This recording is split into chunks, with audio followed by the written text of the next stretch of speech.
بسم اللہ الرحمن الرحیم۔ دوستو، اس ویڈیو میں ہم آپ کو بتائیں گے کہ کس طرح اللہ تبارک و تعالیٰ نے مور کو جنت سے باہر نکال دیا، اور مور نے ایسا کیا گناہ کیا تھا کہ اسے جنت سے باہر آنا پڑا۔ مور جتنا اب خوبصورت ہے، اس سے کئی زیادہ جنت میں خوبصورت تھا۔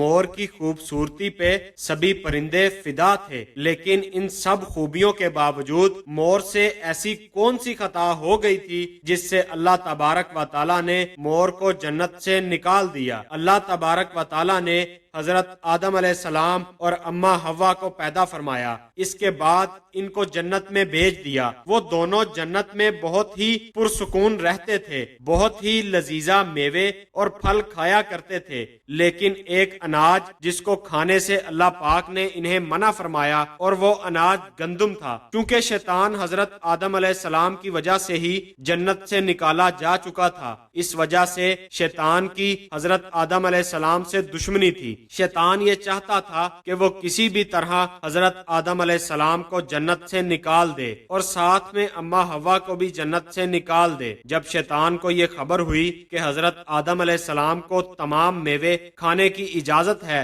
لیکن گندم کھانے کی اجازت نہیں ہے، تو شیطان انتقام کی آگ دل میں لیے جنت کے دروازے کے پاس بیٹھ گیا، اور 300 سال تک وہاں پر بیٹھا رہا کہ کوئی جنت کے دروازے سے باہر آئے اور شیطان سے بات کر سکے۔ ایک دن اچانک سے مور جنت سے باہر آ گیا۔ شیطان اس کو دیکھتے ہی بہت خوش ہو گیا۔ شیطان نے پوچھا، اے خوبصورت پرندے، تم کون ہو؟ مور بولا، میں مور ہوں، اب تم اپنا تعارف کرواؤ۔ شیطان نے جواب دیا، میں عالم کروبیہ کا ایک فرشتہ ہوں، میں اللہ پاک کی عبادت سے ایک پل بھی غافل نہیں ہوں۔ میں چاہتا ہوں کہ میں جنت میں جاؤں، وہاں کی نعمتوں کا اپنی آنکھوں سے مشاہدہ کروں۔ شیطان مور سے کہنے لگا، تم مجھے جنت کے اندر لے جاؤ، میں تمہیں 3 ایسی باتیں بتاؤں گا جس سے تمہیں ابدی زندگی حاصل ہو جائے گی، تمہیں بڑھاپا اور بیماری نہیں آئے گی، تم ہمیشہ جنت میں ہی رہو گے۔ شیطان کی یہ باتیں سن کر لالچ میں آ کر مور نے کہا، مجھ میں تو اتنی طاقت نہیں ہے کہ میں تمہیں جنت کے اندر لے جاؤں، لیکن ایک سانپ میرا دوست ہے، وہ شاید تمہاری مدد کر سکے۔ یہ کہہ کر مور سانپ کے پاس چلا گیا، اس کو ساری بات بتائی۔ سانپ بھی شیطان کی باتوں سے بہت خوش ہو گیا، پھر وہ شیطان کو اپنے منہ میں چھپا کر جنت میں داخل ہو گیا، اور یوں شیطان اپنی چال میں کامیاب ہو گیا۔ جنت کے تمام نگہبانوں کو یہ معلوم تھا کہ شیطان یہ چال چل رہا ہے اور جنت میں داخل ہو چکا ہے۔ فرشتے شیطان کو جنت سے نکالنے لگے، تب ہی اللہ پاک کا حکم آ گیا کہ اس کو ابھی جنت میں ہی رہنے دیا جائے۔ وہ فرشتے اللہ تبارک و تعالیٰ کے حکم سے رک گئے۔ شاید یہ حضرت آدم علیہ السلام کا امتحان تھا۔ شیطان حضرت آدم علیہ السلام کے پاس اور اماں حوا کے پاس جا کر اپنی محبت کا اظہار کرنے لگا۔ وہ دونوں ہی شیطان کو پہچان نہ سکے، کیونکہ ماضی کے مقابلے میں شیطان کی شکل تبدیل ہو چکی تھی۔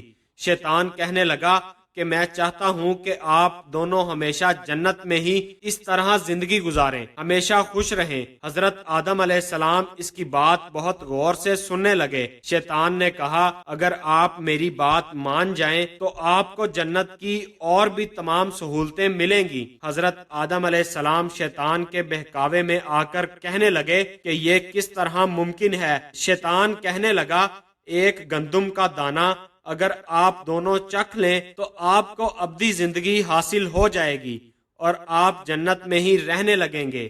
یہ بات سن کر حضرت آدم علیہ السلام کے دل میں رجحان پیدا ہوا، لیکن ان کے دل میں اللہ کی نافرمانی کا خوف غالب آ گیا، جبکہ اماں حوا شیطان کی باتوں میں آ گئیں، جس پر اماں حوا نے حضرت آدم علیہ السلام کو راضی کر لیا۔ پھر اس کے بعد ان دونوں نے اس گندم کے دانے کو چکھ لیا۔ جیسے ہی گندم کا دانہ ان کے اندر گیا تو دونوں کے سطر واضح ہو گئے، جس کے بعد دونوں اپنے سطر چھپانے لگے اور خوف خدا سے کانپنے لگے۔ اسی دوران اللہ تبارک و تعالیٰ نے فرشتوں کو یہ حکم دیا کہ حضرت آدم علیہ السلام اور اماں حوا دونوں کو زمین پر اتار دو۔ حضرت آدم علیہ السلام کو سری لنکا کے قریب نیچے زمین پر بھیج دیا۔